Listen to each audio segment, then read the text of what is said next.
Hello, heart-centered child and family practitioner. Welcome to Holding the Work, Reflections for Child and Family Practitioners. My name is Ashleigh and I'm a children's therapist and social worker and supervisor here in Tasmania, Australia. I created this podcast as a reflective space for practitioners working with children, parents and families.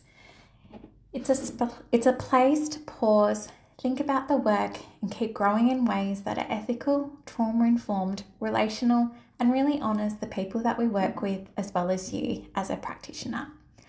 I'm recording this episode on Mulwinanina country in the Hobart area of Lutruwita, Tasmania. I acknowledge the Palawa peoples as the traditional owners of the country I'm working from today. I pay my respects to elders past and present and acknowledge the knowledge, wisdom and lore that has been and continues to be shared on this country. Thank you so much for joining me. I'm really glad that you're here. In this podcast episode, I'd like to have a conversation about field safety. And if you're listening to this podcast episode, you're likely someone who values reflective practice, professional growth, and doing this work with children and families thoughtfully, ethically, and with care. Trauma-informed and trauma-responsive practice invites us to return again and again to one essential foundation, and that's safety.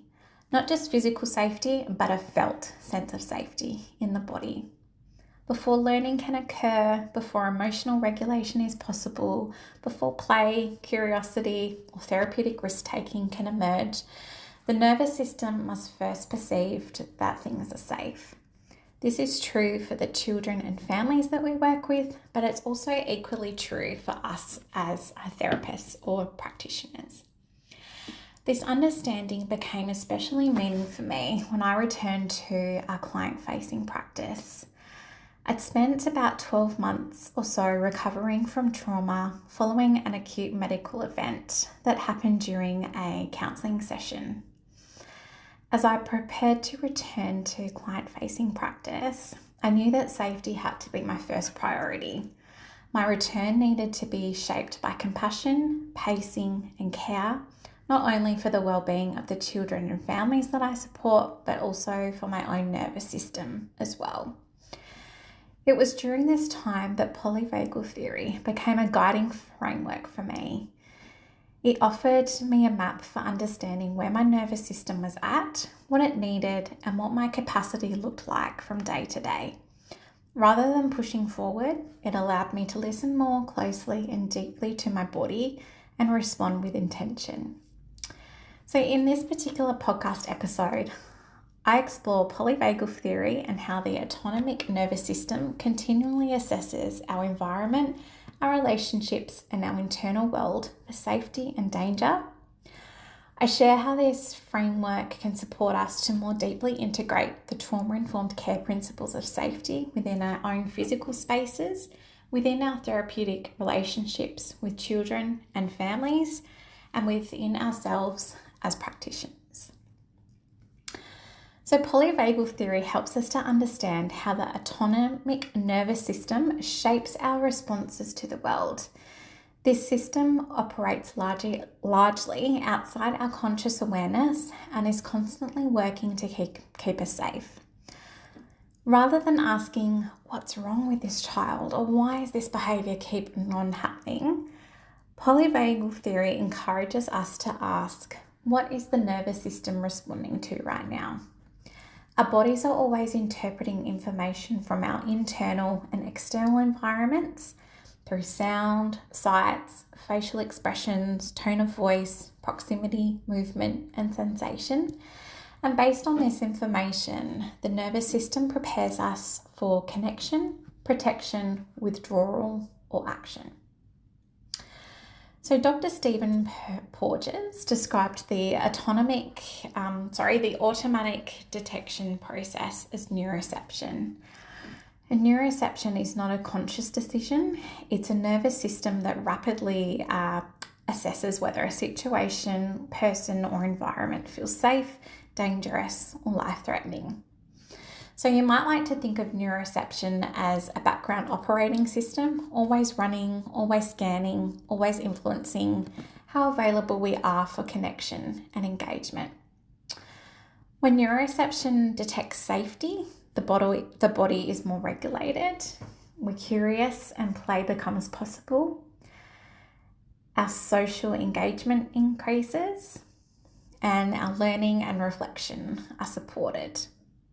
But when neuroception detects danger or threat, our body shifts into protection.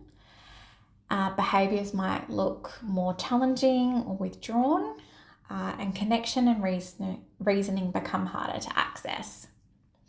In trauma-responsive child therapy or any work that we do with children and families, understanding our neuroception helps us see behaviour as communication rather than pathology.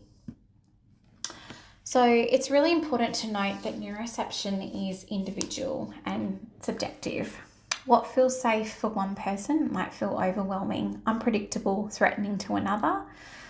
Our nervous system makes meaning based on our past experiences and trauma histories, our attachment relationships, culture, social context, sensory sensitivities, neurodiversity, lived experience of power, safety, and harm.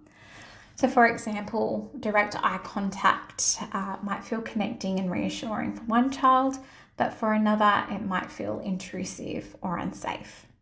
Loud voices, open spaces, closed doors, or particular textures can all be interpreted differently depending on the nervous system that's receiving that sensory input.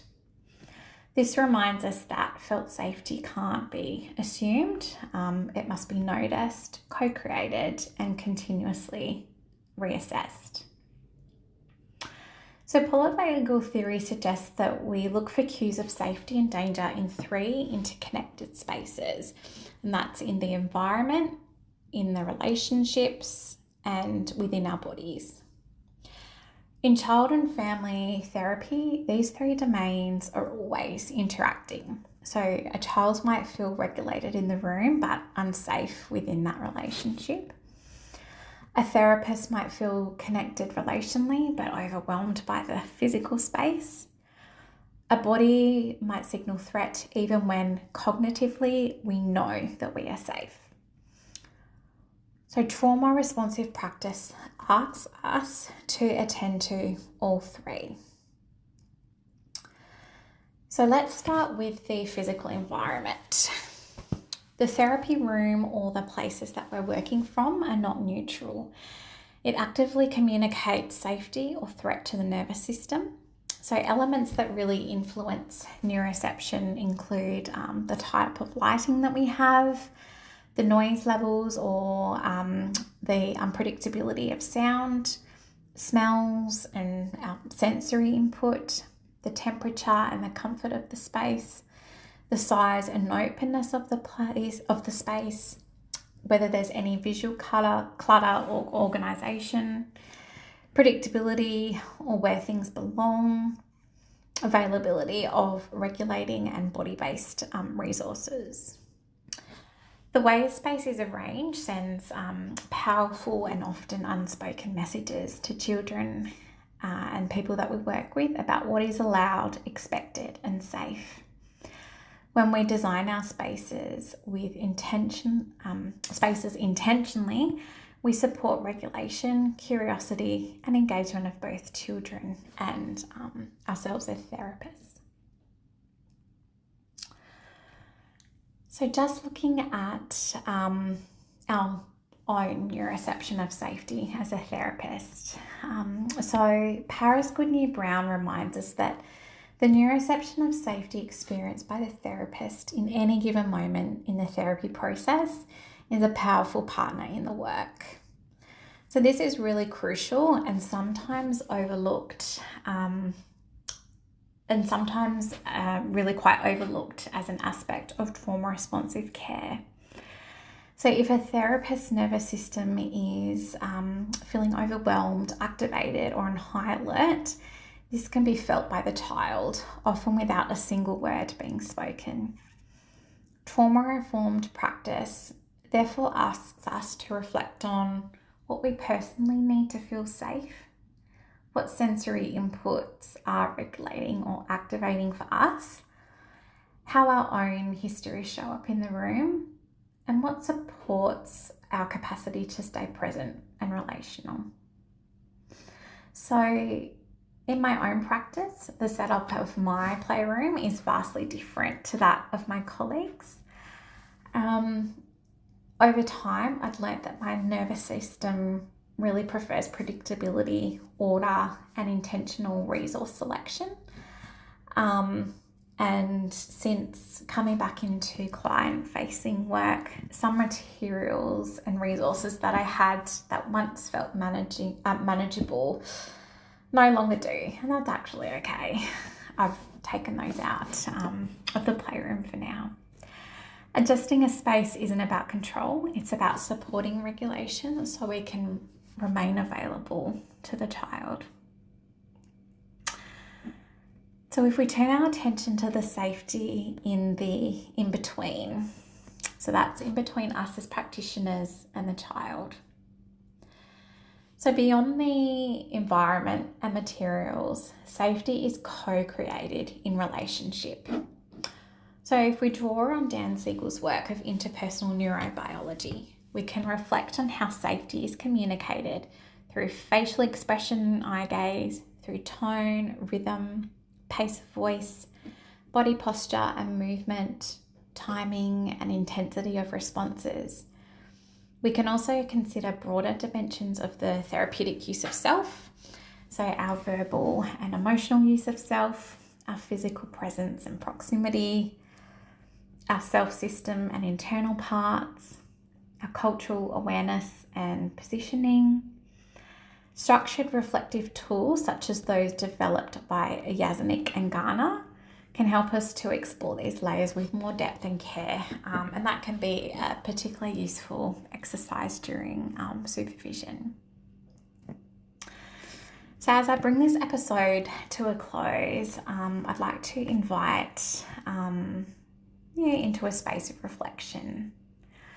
So how does your therapeutic space support your neuroception of safety, as well as the safety of the children that you work with? What do you notice about your body and your nervous system when sessions feel safe and connected? And what cues tell you that safety is present or absent in the relational in-between? These types of reflections often deepen when explored alongside a supervisor that can help you hold space and curiosity with care. So if you'd like to continue exploring trauma-responsive practice with me, you're welcome to reach out and explore what supervision might be like. You're welcome to visit my website and book in a 15-minute phone call so we can talk through about what it is that you're needing or looking for. What we can do is we can use these themes as an anchor for reflective practice in our sessions. Thank you so much for joining me. Your commitment to growth, authenticity, and lifelong learning matters for the children and families you support, and for also your own sustainability in this work. Until next time, take care.